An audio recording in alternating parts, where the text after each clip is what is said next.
네, 안녕하십니까. 이정엽 변호사입니다. 법무법인 로집사에서 시더스 그룹 관련돼서 지금 저희의 이제 다단계라든지 다수 당사자 금융 피해를 막기 위한 여러 가지 다단계 사기 아니면 조직적인 금융범죄, 증권범죄 이런 거에 대해서 형사 절차와 제가 있던 이제 회생법원에서의 도산 절차를 이용한 피해 회복 솔루션을 계속 진행하고 있습니다. 그래서 오늘 시더스 그룹에 대해서 좀 간단하게 말씀드리겠습니다.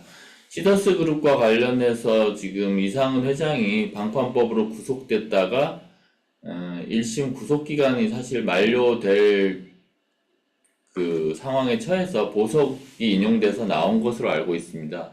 그래서 급하게 이 사건에 대해서 저희가 녹화를 이거 간단하게 의견을 드리는 이유는 법에서 이제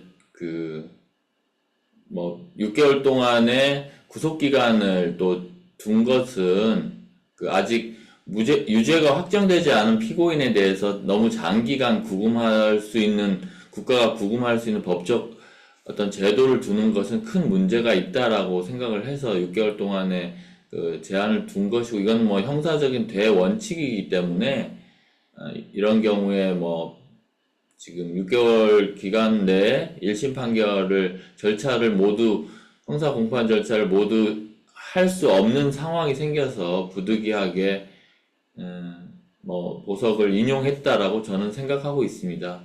이게 충분히 다투어 볼 만한 사정이라거나 이런 이유인지 여부에 대해서는 재판부만이 알고 있겠죠.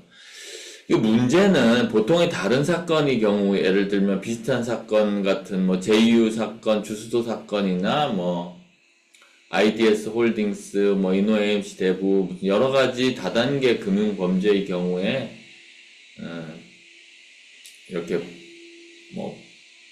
대부분 특경 사기로 기소가 되고, 특경 사기, 유사수신 행위 규제법 위반, 방판법 위반 이렇게 전부 다 걸리게 되는데, 이 경우에는 특경 사기라든지 유사수신으로 기소가 되지 않은 것 같습니다. 그건 여전히 지금 서울경찰청의 금융수사대에서 지금 수사하고 있는 것으로 되어 있고요. 이 수사가 사실 빨리 이루어져서 만약에 같이 또 기소가 되었다면 영장이 또 추가 발부됐을 가능성도 분명히 있습니다. 그래서 제가 여기서 말씀드리고 싶은 거는, 이상은 회장이 지금 보석으로 나왔다고 해서 시더스 그룹이라든지 히스템 코리아의 지금 영업행위나 지금 조합원 모집이나 이런 것들에 대해서 법원이 면죄부를 준 것은 아니다. 형사적인 대원칙 때문에 그런 거다라는 것이고요. 다시 한번 말씀드리자면, 지금 휴스템 코리아에 가입한 여러 조합원들은 다 동일한 위치에 있는 게 아닙니다. 그래서 어차피 저번에 말씀드린 것처럼 이 수많은 다단계의 경우에는 다른 가입자, 추가적인 자기 밑으로 들어오는 가입자의 돈으로 앞선 사람이 여러 가지 혜택을 보는 구조입니다. 이게 전형적인 폰지고 피라미드형 사기인데요. 피라미드형 사기가 피라미드가 뾰족하면 뾰족하고 밑에 하부가 넓으면 넓을수록 이 피라미드 사기는 오래 갈 수밖에 없습니다. 그 이유는 계속해서 충분한 자기가 낸 돈 이상의 돈을 빼가는 사람들은 숫자가 적고, 더 많은 가입자들이 돈을 내는 경우에는 당연히 유지가 되겠죠. 그런데 어느 순간이 되면 이 피라미드형 사기는 일반적으로 모든 사람에게 이득을 줄 수 있는 게 아니라, 소위 말하는 이제 동력 없이 무동력으로 영원히 작동하는 엔진처럼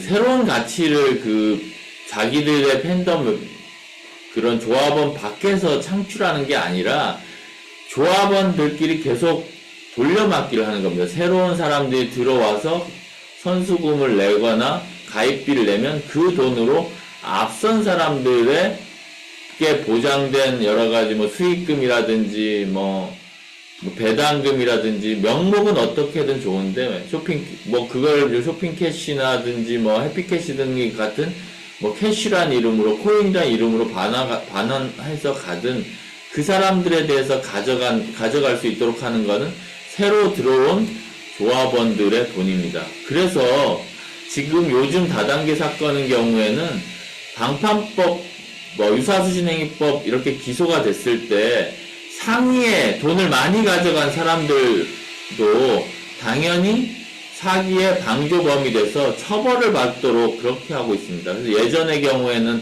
저는 이걸 기획 개발한 사람이 아닙니다. 저는 단순한 가입자입니다라고 하지만 그 단순한 가입자가 결국은 자기가 많은 돈을 받기 위해서 자기 밑으로 이건 사기가 아니고 다단계가 아니다라는 이유로 많은 사람을 끌어들이거든요.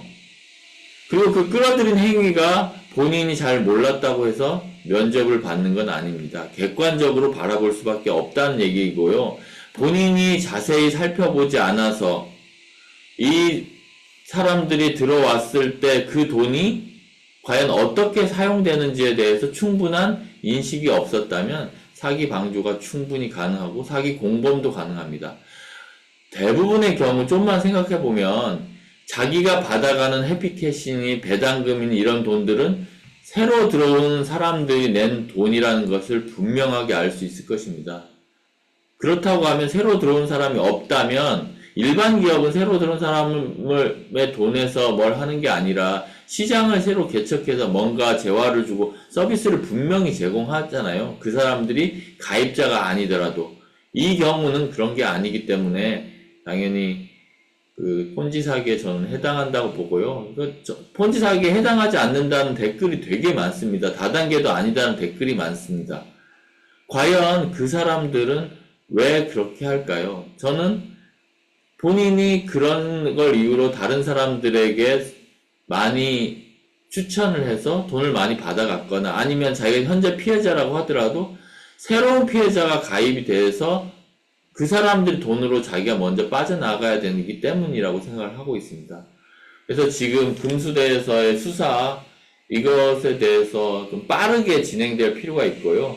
지금까지 피해자들이 특경 사기라든지 유사수신행에 대해서 강력하게 지금 수사 고소를 하지 않았던 것으로 알고 있고 법무법인에서의 대응도 미비했던 것으로 판단하고 있습니다. 그래서 저희가 새롭게 지금 몇몇 그분들은 지금 피해를 입었고 환불도 못 받고 있는 상황이거든요. 그분들이 이걸 위해서 특경 사기로 좀 고소 의뢰를 해주셨고 저희가 충분히 대응을 해보도록 하겠습니다. 그러면 왜 특경 사기가 중요한지에 대해서 말씀드리겠습니다. 피해 회복을 위해서면 두 가지 방법이 있는데요. 하나는 이제 아주 수사 전 단계는 몰수 보전, 이게 범죄 수익이 되어야 됩니다. 사기로 편취한 금액은 범죄 수익이 되겠죠.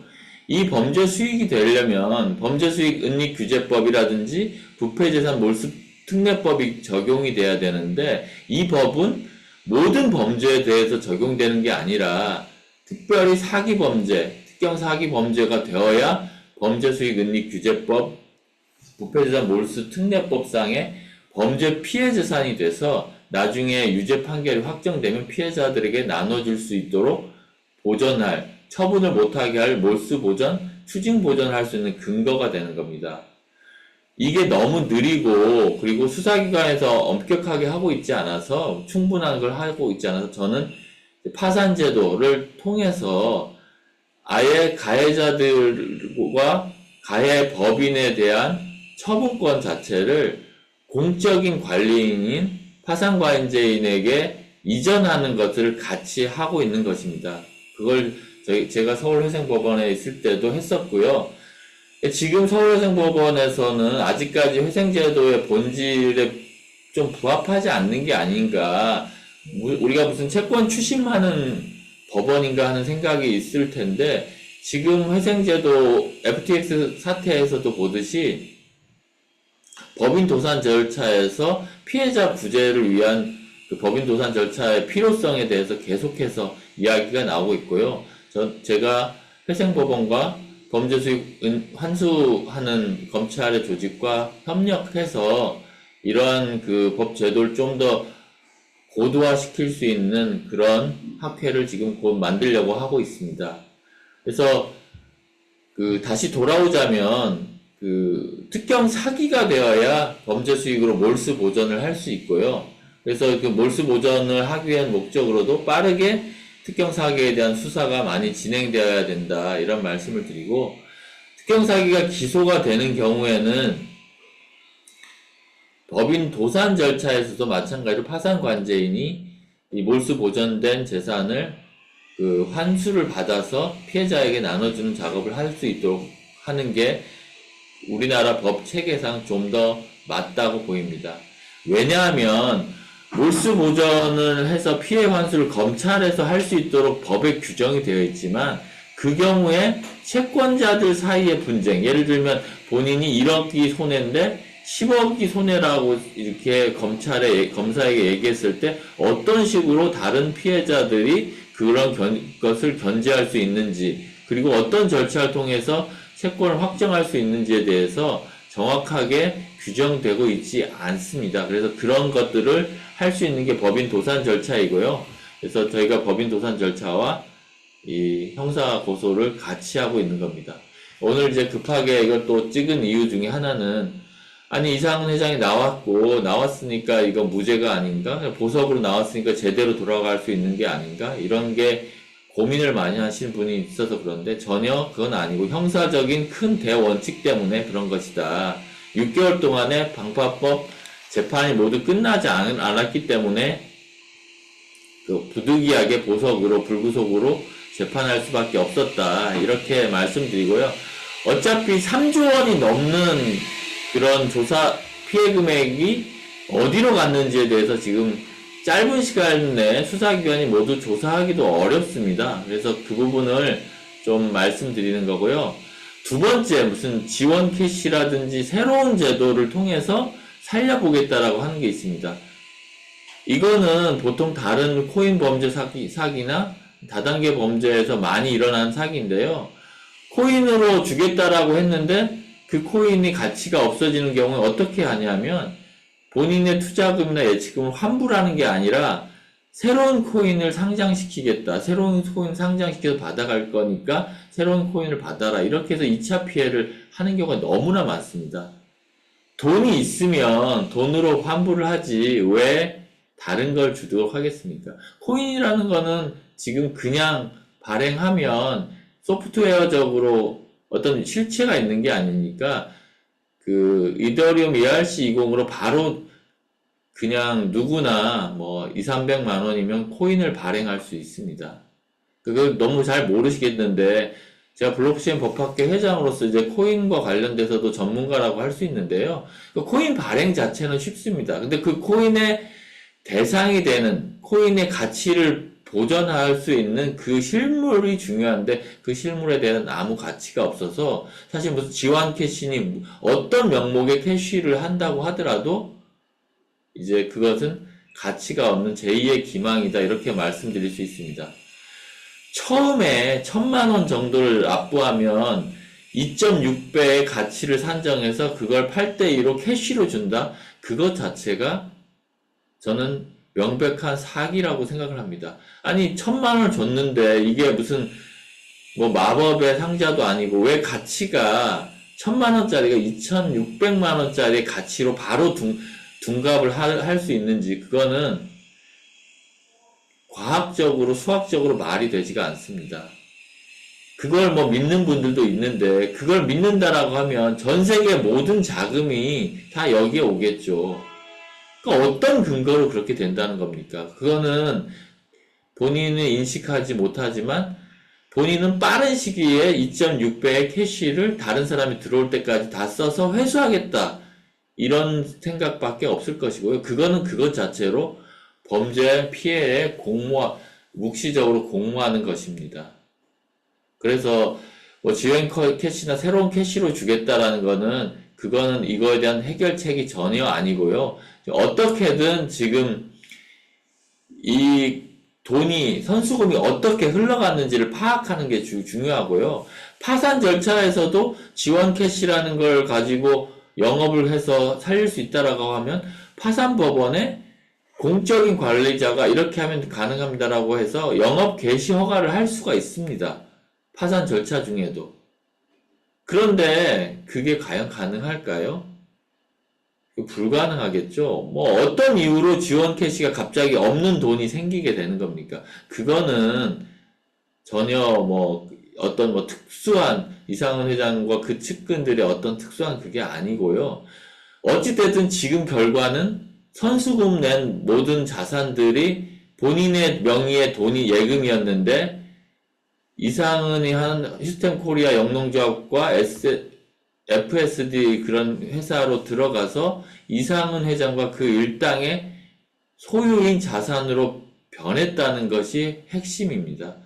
그리고 그것을 어떻게 썼는지를 알려주지 않고 있고 그거를 공적으로 알게 하는 절차를 진행하고 있는 것이 법무법인 로집사에서 하는 파산 절차입니다. 지금 파산 신청이 되어 있거든요. 시스템 코리아 영농조합 법인과 이상은 회장에 대한 파산 선고가 곧 신문이 예정이 되어 있습니다. 여기에서 충분하게 할 수 있도록 이 채널을 보시는 분이 저희에게 많이 좀 도움을 주셔야 되고요. 반대하는 분들이 엄청 많을 겁니다. 본인이 수익을 얻었거나 아니면 여기서 새로운 그 조합원 피해자들이 들어와야 본인이 나갈 수 있다라고 생각을 하시는 분들이 있을 수 있어서 그분들은 반대를 할 거고 결국 이상은 회장은 많은 돈을 써서 본인이 쓴 돈이 어떻게 됐는지를 명명백백하게 알리지 못하도록 하기 위해서 뭐 대형 법무법인을 통해서 파산 선고에 대응할 거라고 생각합니다. 그리고 많은 사람들이 파산에 반대하는 탄원서를 낼 거라고 생각합니다. 이걸 막고 어차피 파산 선고 상태가 되어야 되는지를 알 수 있도록 저희에게 많이 와서 파산 신청과 형사 고소에 참여해 주시기를 바랍니다. 예, 감사합니다.